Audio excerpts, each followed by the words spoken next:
Ciao a tutti, sono Gianluca Aime, studio Scienze Storiche all'Università di Torino. Benvenuti in questo canale YouTube Riassunti di Storia. Oggi continuiamo con la storia della democrazia diretta e continuiamo a parlare di quelle premesse eh, in Occidente. Prima Rousseau, una premessa, se vogliamo, ideale, e poi invece con la fine dell'Ottocento un'esperienza vissuta di democrazia diretta con la Comune di Parigi. Come fonti di questa chiacchierata, ovviamente sono le stesse del video precedente, quindi il celebre discorso sulla libertà degli antichi paragonata a quella dei moderni di Constant, ovviamente il contratto sociale di Rousseau. In particolare in questo video andremo a prendere l'analisi storica, economica e sociale dell'esperienza comunale fatta da Marx nel suo celebre saggio Guerra civile in Francia del 1871.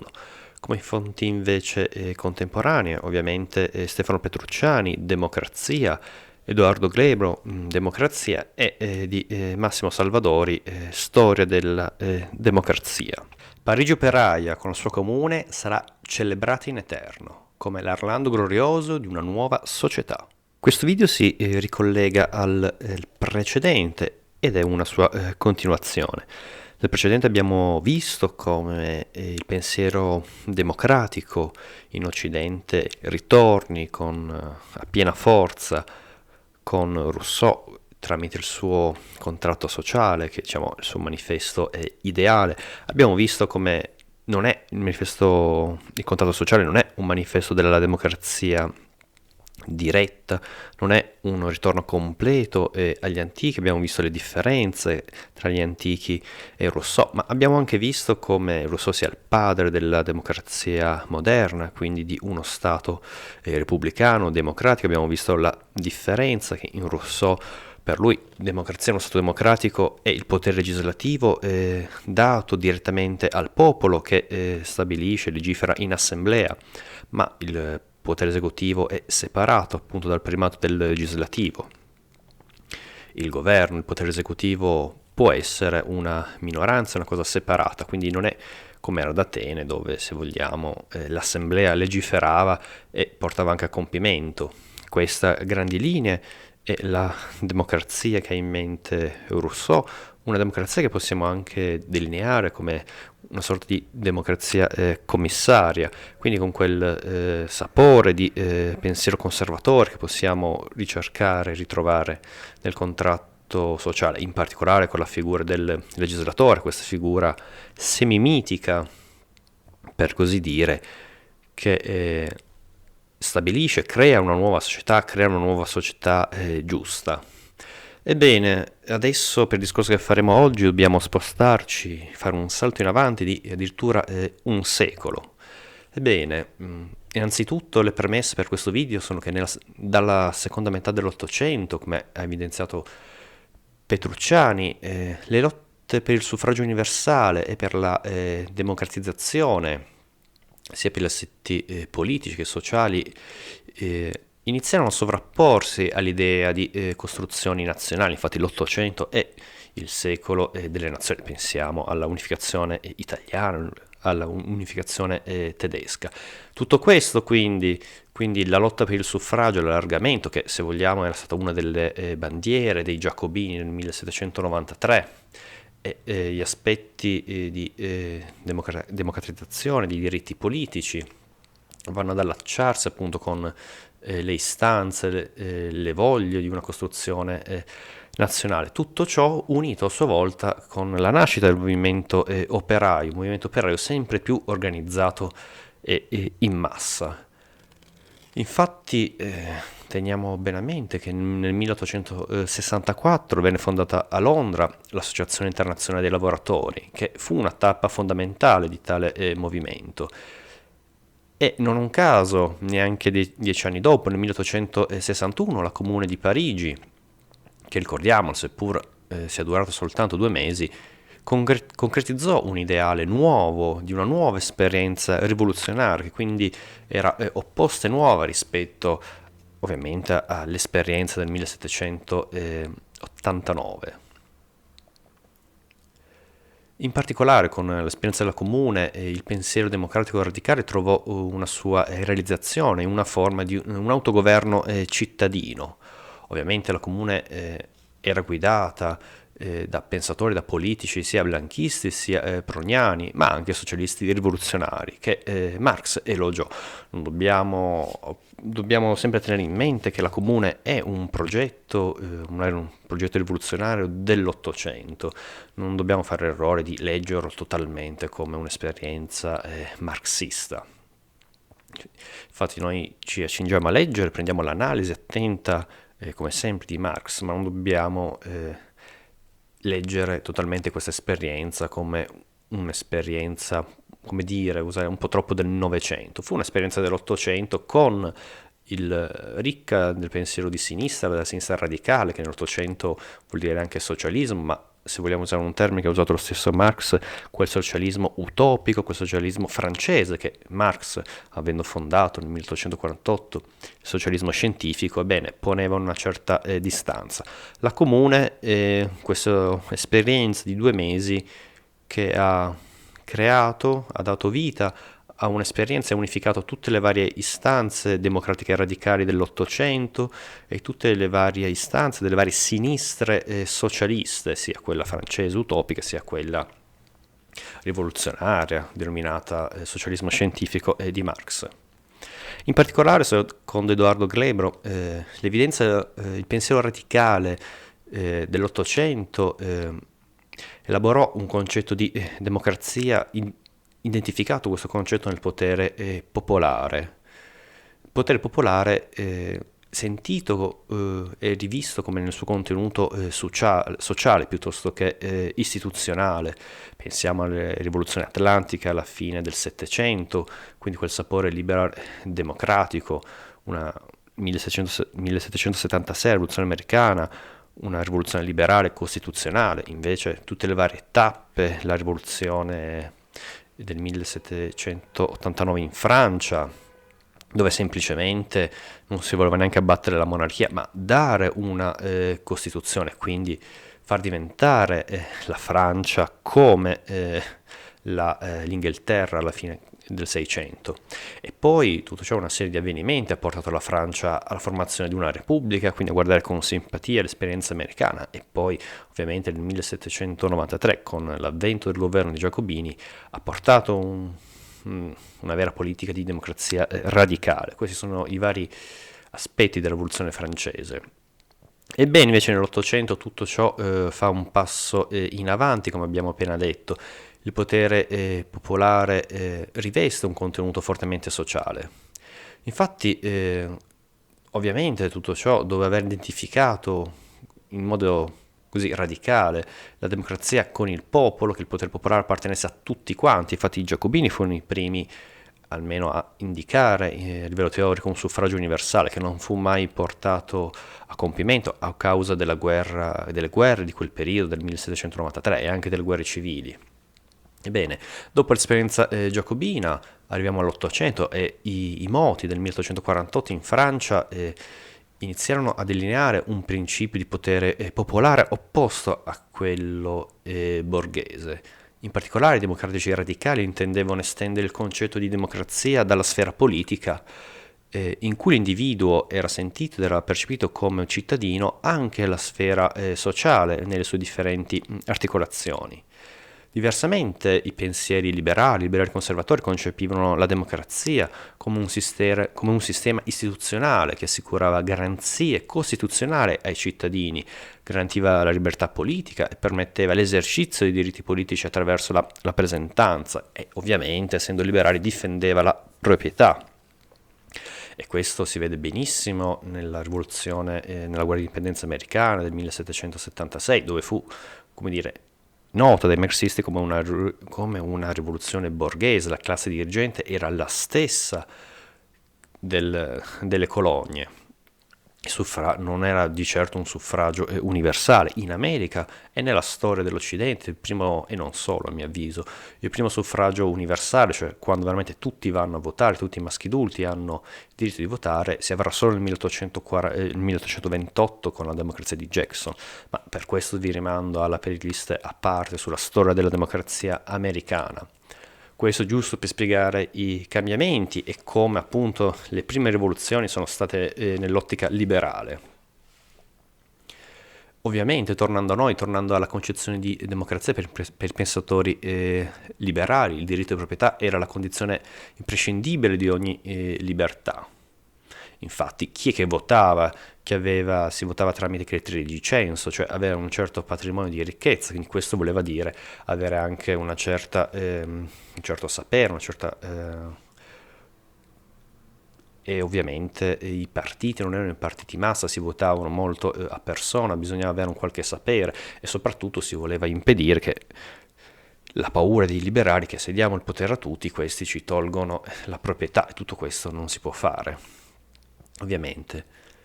A differenza dei pensatori liberali, i socialisti intendevano la democrazia come quel sistema che doveva conferire al popolo, doveva consentire di creare un ordine sociale in grado di cancellare sia i privilegi sia anche le distinzioni sociali, quindi qui si vede il pensiero egualitario e radicale che va oltre i diritti individuali, i diritti politici, inizia a crearsi, a formarsi quell'idea di diritti sociali, una società democratica giusta in questo senso. E quindi poter istituire un'autentica democrazia diretta, quindi tutti quanti possono accedere di fatto alla politica senza limiti di censo.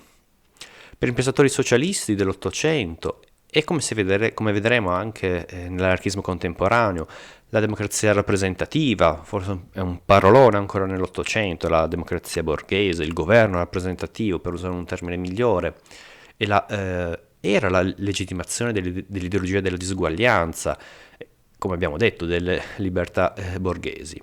Diversamente per i pensatori socialisti, per i pensatori democratici radicali dell'Ottocento, la vera democrazia era un'uguaglianza giuridica e quindi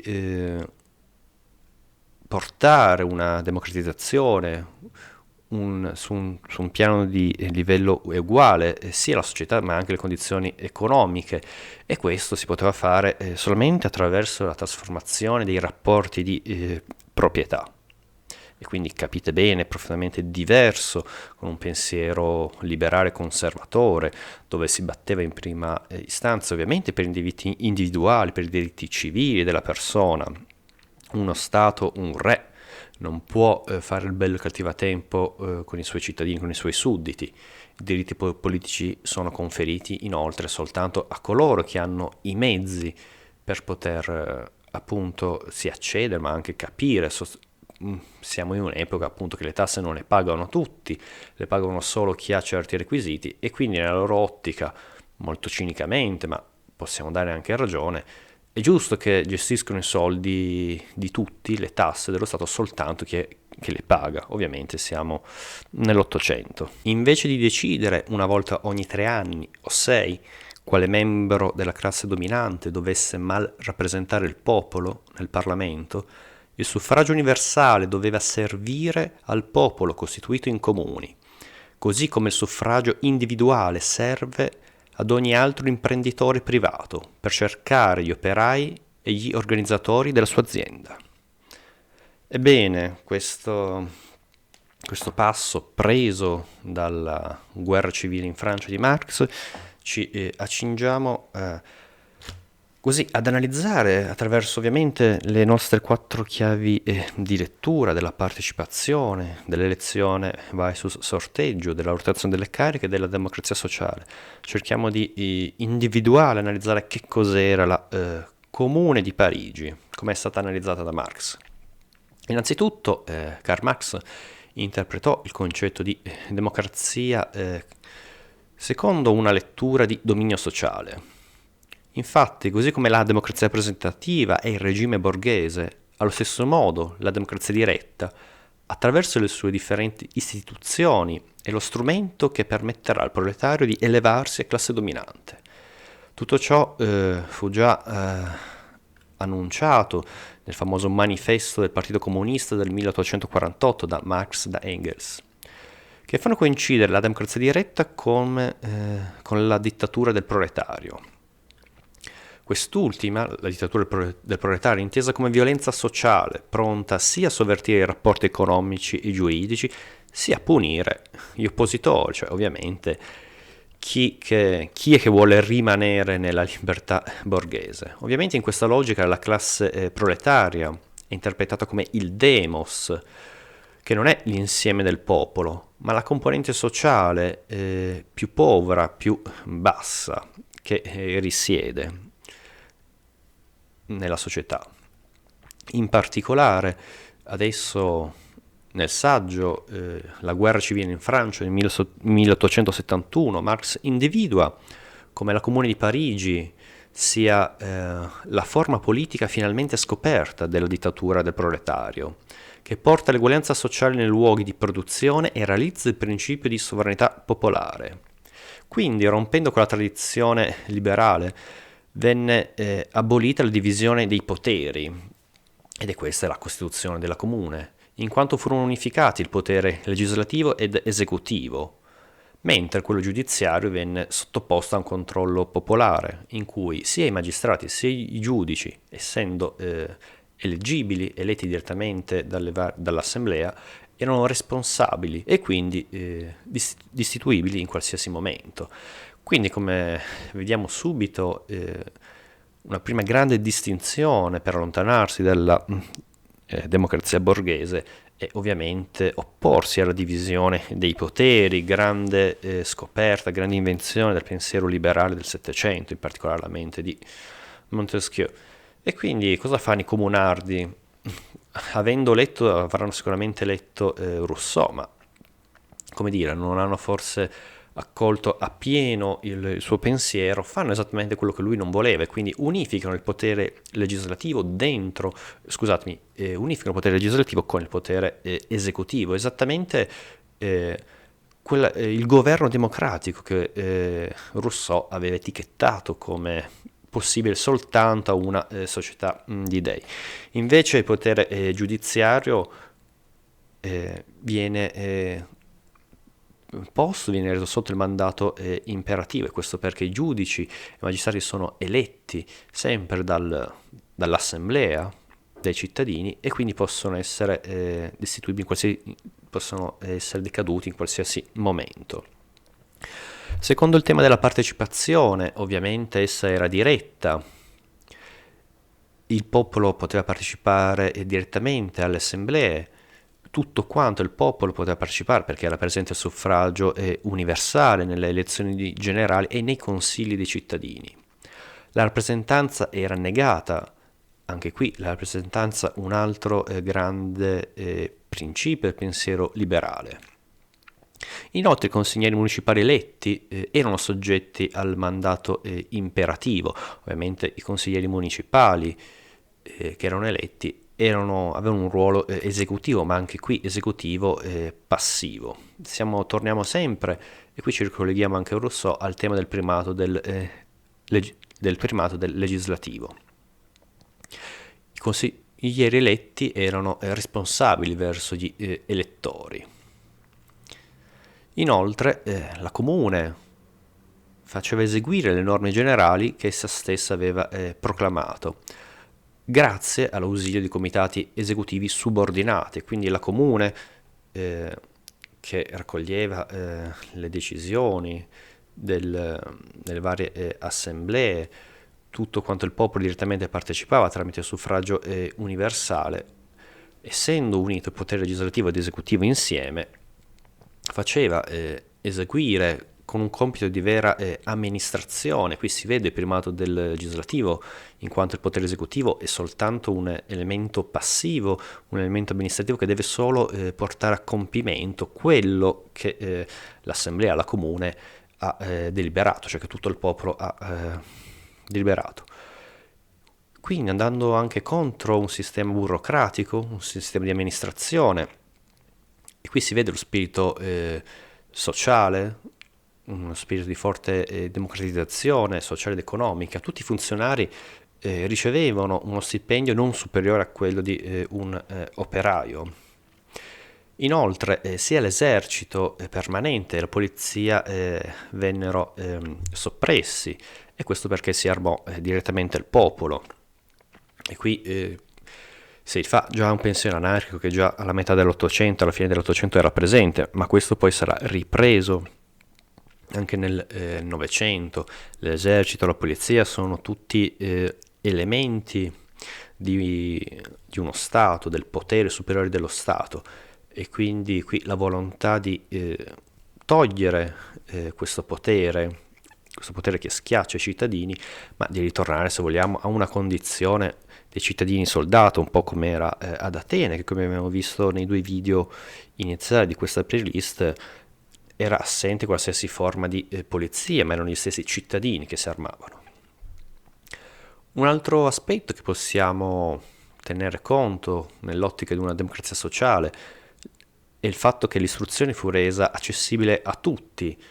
Inoltre fu completamente laicizzato, ovviamente stiamo parlando della Francia, e quindi la religione non venne cancellata, non siamo all'idea dei giacobini, ma la religione semplicemente venne messa come considerata come un affare privato. La cosa importante che ci farà riflettere anche noi oggi, è come la stessa oggettività della scienza non fu risparmiata dalla forza rivoluzionaria. Questo perché la scienza stessa fu liberata, citando le parole di Marx, dalle catene che le avevano imposto i pregiudizi di classe e la forza del governo. E quindi si vede la critica della scienza. La scienza non è vista come un oggetto puramente oggettivo e intoccabile. E questo lo vedremo in seguito soprattutto tra gli anarchici contemporanei, ovviamente negli anni 90, Inno Global, forti critiche all'industria, alla scienza, al progresso, ma in particolare quando in seguito a questa playlist andremo a vedere il pensiero libertario, del municipalismo libertario di Bookchin, o se vogliamo anche di Greber. Comunque questi elementi è giusto che ce li segniamo, ci mettiamo da parte, che saranno ripresi dal pensiero il pensiero democratico radicale. Tornando a noi, tornando alla comune, il suo destino, secondo Marx, sarebbe stato quello di fare da modello ad altri grandi centri industriali, perché per Marx era così che la rivoluzione proletaria, la dittatura del proletario poteva prendere forma. E qui ovviamente si ritorna a un pensiero di l'abolizione dello Stato, questo tema presente in Rousseau, che sarà presente anche nell'anarchismo, l'abolizione dello Stato, il ritorno a un modello, se vogliamo, di Stato più piccolo, ovviamente di un municipio, di una città, di una comune, quindi è una forma di autogoverno che in politica estera, ovviamente per tutelarsi, prende forma una confederazione di comuni, ovviamente di comuni liberi. È la stessa cosa che abbiamo visto nel video precedente in Rousseau. In particolare riguardo alla critica al governo rappresentativo, cioè alla democrazia borghese, Marx vede come l'apparato amministrativo e i rapporti di produzione siano strumenti di egemonia dello Stato sulla società. Questo è un pensiero che Marx, appunto, il pensiero comunista, è stato poi rieletto, è stato anche, sponsorizzato, non è il termine esatto, è stato condiviso dal pensiero anarchico, sia dell'Ottocento ma anche del Novecento, come vedremo.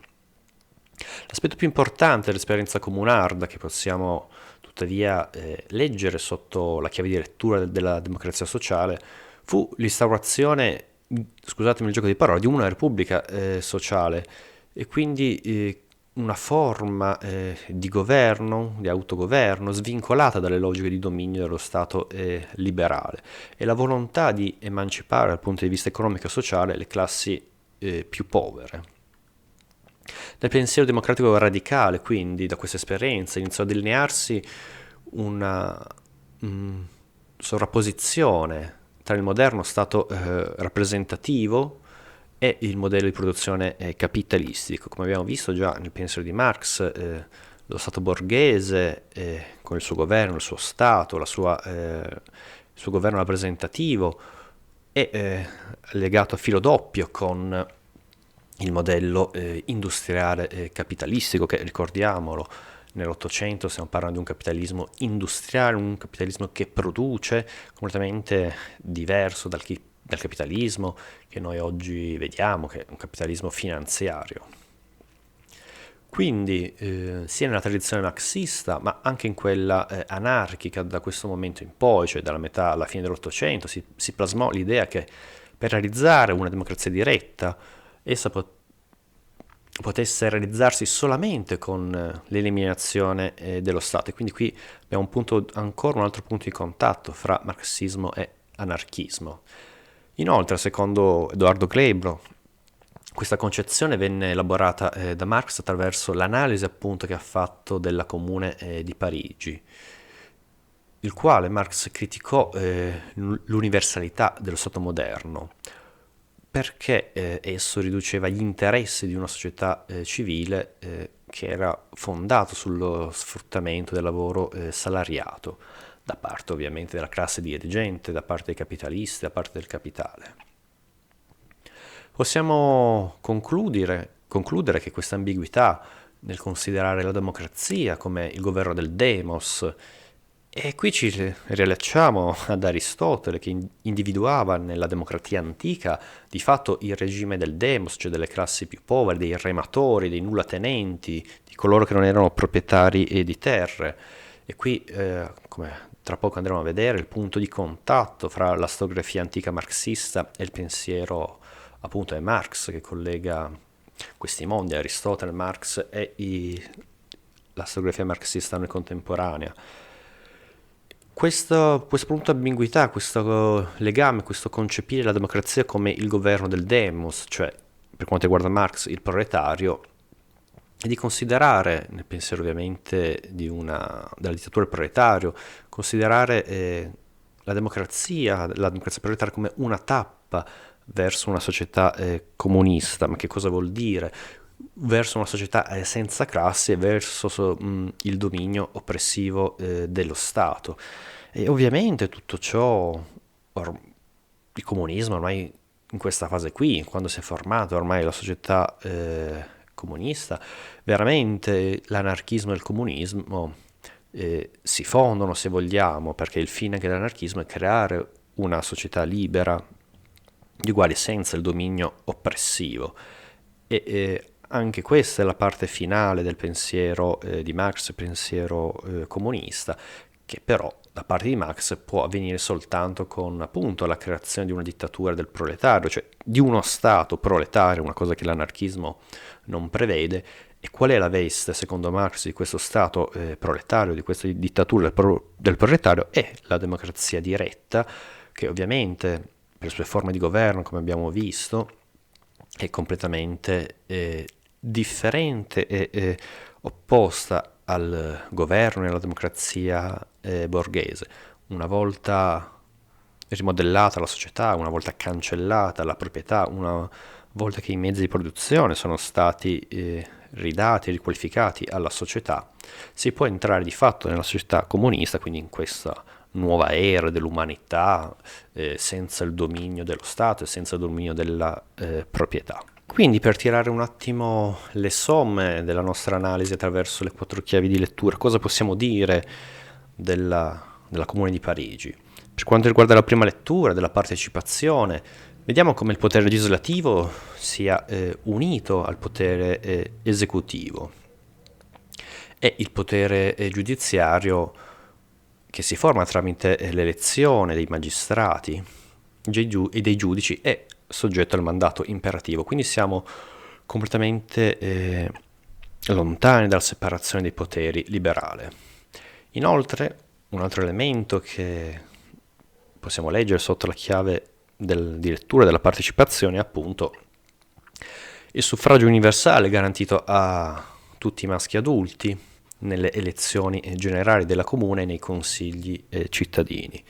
Per quanto riguarda la chiave di lettura dell'elezione vai sul sorteggio, abbiamo una completa rifiuto del concetto della rappresentanza.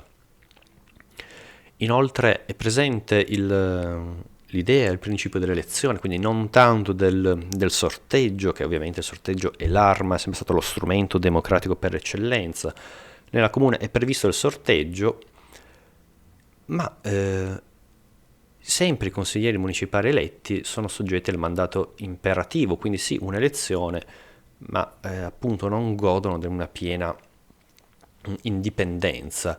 Se non hanno una libertà individuale gli eletti, no, come nei nostri parlamenti, quindi se non fanno quello che sono stati votati per quello, ma questo può avvenire perché le condizioni cambiano, ad esempio se votati per, che ne so, nel caso di Parigi, per sistemare delle buche in una strada e scoppia una guerra, ebbene devi prendere altre decisioni, se non prendi decisioni che non vanno bene ai tuoi eletti puoi essere sostituito in qualsiasi momento, questo è in modo estremamente secco il mandato imperativo. Terza chiave di lettura della rotazione delle cariche, possiamo identificare appunto un primato del legislativo sui comitati esecutivi, quindi questo che si rifà anche qui l'uso del mandato imperativo, i comitati esecutivi, tutto quanti sono soggetti subordinati rispetto al potere legislativo. Inoltre lo stipendio di ogni operaio era usato come stipendio sia per i funzionari pubblici. Un altro aspetto che possiamo attingere nel contesto della rotazione delle cariche è la soppressione permanente sia dell'esercito sia della polizia, quindi degli strumenti coercitivi, per usare un termine anarchico, se vogliamo anche comunista, dello Stato borghese. Inoltre il federalismo, la comune di Parigi in politica estera si formava come una confederazione di comune di liberi comuni. Nel pensiero di Marx, tutte le grandi città industriali in Francia si sarebbero dovute dare una costituzione, una forma politica come quella di Parigi, le quali in politica estera avrebbero fatto fronte comune con politiche confederali. Inoltre ovviamente era presente un'autentica proprio rotazione delle cariche, ovviamente le cariche politiche all'interno della comune, quindi questo per evitare ogni forma di professionismo politico. L'ultima è chiave di lettura, che è la democrazia sociale. Appunto con la Comune di Parigi viene a formarsi un'autentica repubblica sociale, quindi un'autoamministrazione della politica e quindi la fine anche delle disuguaglianze sociali. Questo era il fine, qui si vede, si sente il pensiero morale dietro tutto ciò. Inoltre l'autoamministrazione vuol dire anche fine dello Stato, del suo potere oppressivo, e questo perché appunto Marx legge la democrazia come il dominio sociale del proletario.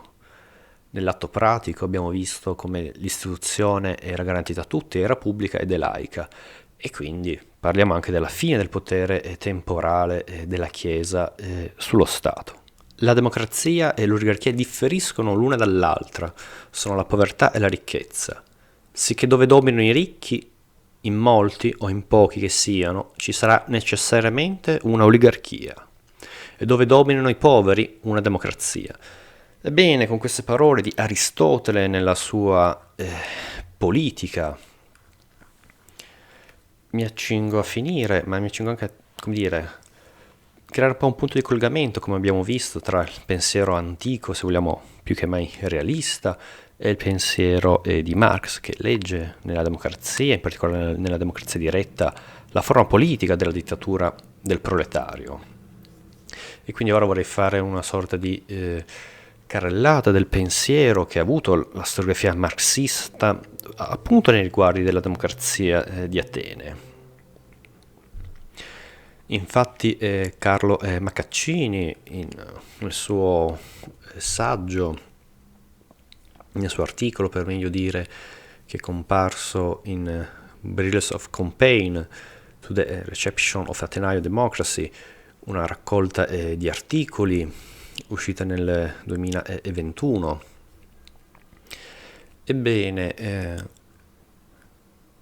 Marcaccini fa un'attenta ricostruzione di come la storiografia marxista abbia recepito l'esperienza di Atene antica. In particolare già lo stesso Marx nei suoi ultimi anni fu fortemente influenzato sugli studi di Atene, in particolare dall'antropologo primitivista Morgan e dallo storico Schockmann. Il risultato di questi due pensieri, dello storico e dell'antropologo, fu un interesse sia per Atene, per il mondo e sia per il mondo rurale del populismo russo, in quanto tutte e due erano realtà pre-capitalistiche.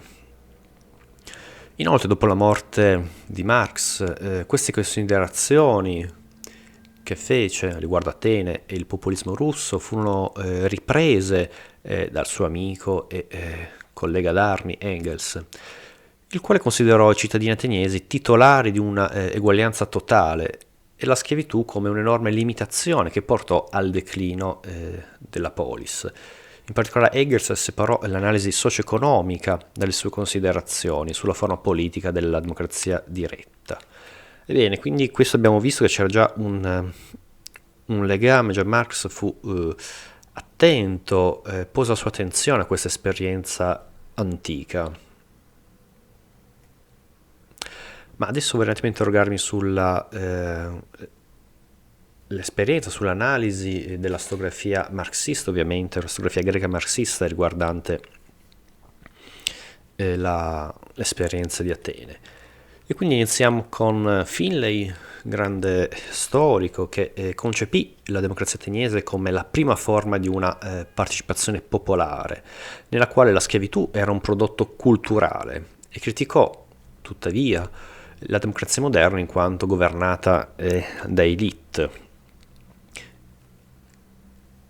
In particolare la riforma di Clisthenes fu descritta da Finlay come una rivoluzione sociale in cui il demos fu in grado di liberarsi dalla guida aristocratica, dell'aristocrazia tradizionale.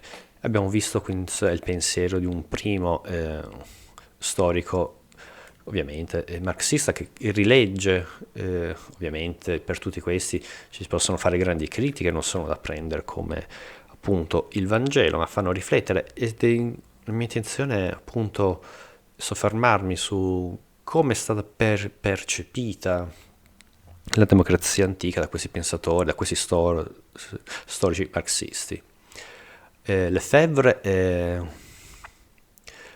Naquet definirono inoltre il demos come una classe attiva politicamente ed economicamente, il quale il demos si emancipò sotto la tirannia di Pisista dei suoi figli, ma che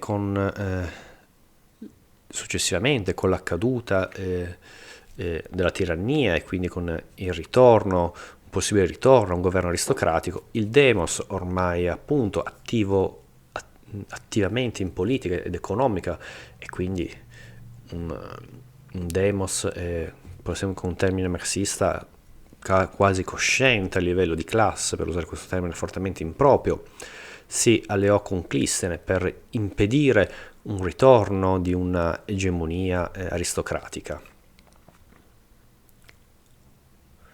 Frusel inoltre sostenne come i demi dell'Attica fossero esistiti anche in età arcaica e come questi fossero elementi di una tradizione tribale. Tuttavia l'originalità di Clisthenes consistette nel creare un legame politico istituzionale tra ovviamente la città, l'Atene, e la realtà già preesistenti di autogoverno locale dell'Attica. Un altro grande e importante storico marxista è Ober, il quale affermò che il successo di Atene non si verificò esclusivamente per la schiavitù o per la politica imperialistica, ma per una ragione culturale e per una substruttura della società, le quali queste due caratteristiche si unirono in Atene e si verificarono quotidianamente nei dibattiti, sia in assemblea sia nei tribunali popolari. La rivoluzione di Clisthenes, secondo Ober, E quindi la sconfitta dell'aristocrazia con questo evento si impose una ideologia delle masse, ovviamente, secondo Ober, la quale favorì l'iniziativa popolare.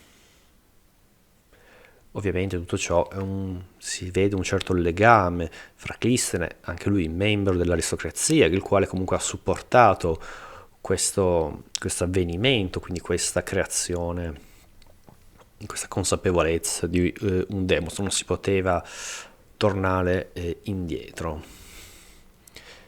Diversamente da tutti, e qui facciamo l'esempio di un noto storico italiano, Luciano Canfora, che tramite le teorie elitiste del Novecento concepì la democrazia ateniese come un governo di elite aristocratiche, quindi vediamo come anche egli, un storico marxista, va comunque critica fortemente tutte queste tesi precedenti che, come dire, sentono un po' del mito di questo demos che scapita per il potere, questo demos cosciente. Anche qui bisogna anche interrogarsi su che cos'è il demos, come abbiamo visto nel primo video che ho fatto sulla storia della democrazia di Atene, la prima democrazia, in particolare quella di Clistene.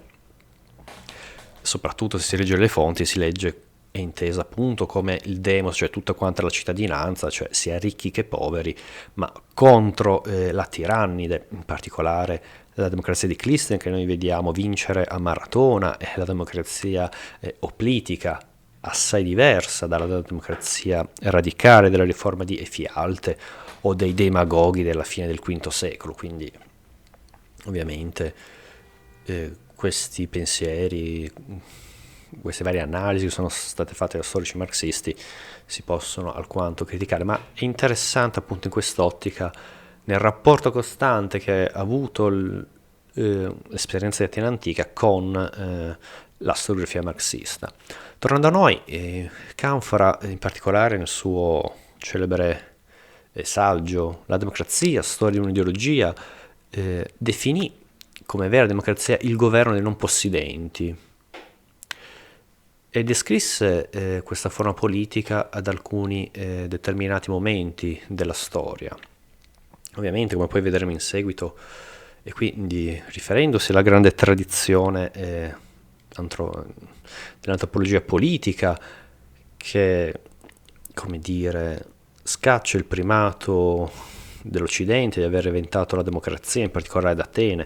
Atene non ha inventato la democrazia, i sistemi egualitari sono sempre esistiti e quindi l'Occidente non ha questo primato di aver inventato una forma politica egualitaria. Non entriamo adesso nel discorso, in particolare Canfora, rivolgendosi all'Occidente, che ovviamente appoggia queste tesi. Canfora considera che in Occidente la prima forma di democrazia si verificò ad Atene, non sotto Clistene, nemmeno sotto Pericle, ma sotto la guida appunto dei demagoghi della fine del V secolo, demagoghi come Cleone. Invece Pericle viene letto come un aristocratico, e quindi qui riprendendo la critica del vecchio oligarca, cioè del pseudo Xenofonte della Costituzione degli Ateniesi, che legge e descrive Atene come di fatto il regime dei non attenenti, dei malvagi, del demos, ma che alla testa sono comunque dominati, diretti da una cerchia di ricchi, di aristocratici che hanno tradito i migliori, che sarebbero gli oligarchi. Quindi secondo Canfora la vera democrazia appunto con i demagoghi, quando uomini di fatto del demos riescono ad accedere a fare anche politica. Ovviamente questa è stata un'esperienza breve, ma come tutte le altre esperienze che Canfora riporta come esperienze di vera democrazia in Occidente, in particolare un ritorno della vera democrazia nel 1793 con i Giacobini, i quali unirono la loro lotta alla ricchezza e riportarono un'idea di democrazia diretta, essendo esponenti del pensiero democratico radicale dell'illuminismo, e unirono quest'ultimo con il pensiero antico. Ovviamente questa fu un'esperienza breve, di un anno se vogliamo, Un ritorno, secondo Canfora, si ebbe con gli eventi del 1848 in Francia, e ovviamente 1848 è anche la data del manifesto del Partito Comunista di Marx e di Hegel, i quali appunto, come abbiamo appena ricordato, definirono la democrazia diretta come la dittatura del proletario. Tutto ciò ebbe una sua realizzazione, seppur breve, nell'esperienza comunarda del 1871. Altre esperienze di vera democrazia, secondo Canfora, si ebbe, anche qui, sempre un'esperienza assembleare, un'esperienza completamente diversa dalla democrazia occidentale borghese, fu l'esperienza dei soviet, e quindi qui andiamo dalla rivoluzione russa del 1905 fino all'esperienza dei soviet del 1917 e con l'esperienza tedesca della Lega di Spartaco. In particolare, in modo come nel suo stile, estremamente provocatorio, ma come dire, da una persona che sa quello che dice, ovviamente, Canfora sostiene le grandi novità radicali della Costituzione sovietica del 1936 e la grande novità radicale proprio nella storia delle democrazie popolari che furono contrapposte a quelle che definisce lui democrazie progressiste, quelle che si sono affermate, i due blocchi che si sono formati in Europa a seguito della seconda guerra mondiale. Democrazie progressiste sono appunto l'Italia, la Germania dell'Ovest, la Francia, invece le democrazie popolari sono tutte quegli stati più o meno molto meno indipendenti che erano sotto il blocco sovietico, ovviamente. Questa tesi fu fortemente criticata dallo stesso Salvadori nel suo saggio Storia della democrazia.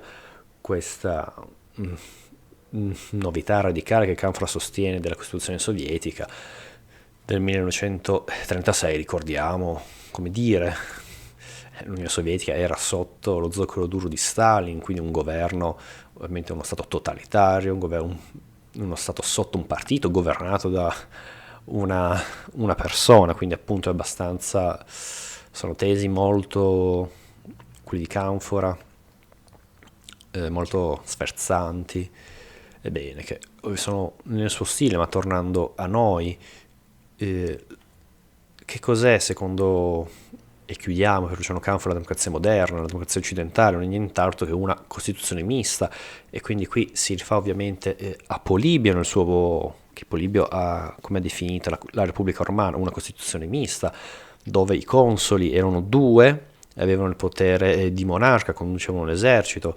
il popolo aveva i suoi rappresentanti nei comizi e era difeso dai tribuni della plebe, e il Senato, dove gli ex consoli accedevano al Senato finita la loro carica, era un po' il luogo della oligarchia. Quindi tutti questi tre poteri messi insieme, secondo Polibio, hanno formato una costituzione mista e quindi hanno permesso, fino, se vogliamo, al secondo secolo a.C., una certa pace sociale a Roma, cosa che in Grecia era fortemente sconosciuta. Tornando a noi, tornando al pensiero di Luciano Canfora, tutto questo, le democrazie occidentali sono una costituzione mista, perché sì, è vero, c'è il suffragio universale, ci sono elezioni, tutti quanti possono accedere, ma ovviamente c'è una forte ingerenza, di poteri dei privati, di poteri oligarchie, ma non siamo solo oligarchie, ma non siamo neanche democrazie totali, se vogliamo usare questo termine, democrazie complete. E quindi una buona denominazione appunto è costituzione mista, in quanto oltre al suffragio universale sono presenti in modo genuino interessi di oligarchie finanziarie e non solo all'interno delle nostre democrazie moderne. Concludiamo, e dopo aver appunto una prima parte analizzato l'esperienza storico-politica e costituzionale della democrazia di Atene, abbiamo cercato di dare una ricostruzione storica di questo continuo e immenso laboratorio politico. La seconda parte abbiamo visto il ritorno della democrazia in Occidente, quindi a livello, se vogliamo, ideale, con Rousseau, il contratto sociale, dove abbiamo visto comunque la sua idea era di realizzare un qualcosa di simile, quindi nella Corsica, siamo arrivati con oggi di fatto a una realizzazione concreta di quelle istanze di democrazia radicale che erano corse lungo tutto l'Ottocento, quindi sia istanze democratiche radicali come il suffragio universale, estensione di diritti politici e alle masse, si sono uniti alla costruzione degli stati nazionali, pensiamo a Mazzini, e inoltre tutto ciò è andato anche a confluire nel movimento sociale, nel movimento operaio. E quindi con oggi concludiamo queste tre tappe e in seguito andremo a parlare una premessa per parlare di come è nato il tema della democrazia diretta ai giorni nostri nel mondo contemporaneo, quindi arriveremo agli anni 60 che sono gli anni per eccellenza della democrazia partecipativa. Detto ciò, terminiamo qua e io come sempre spero di avervi annoiato ma non troppo.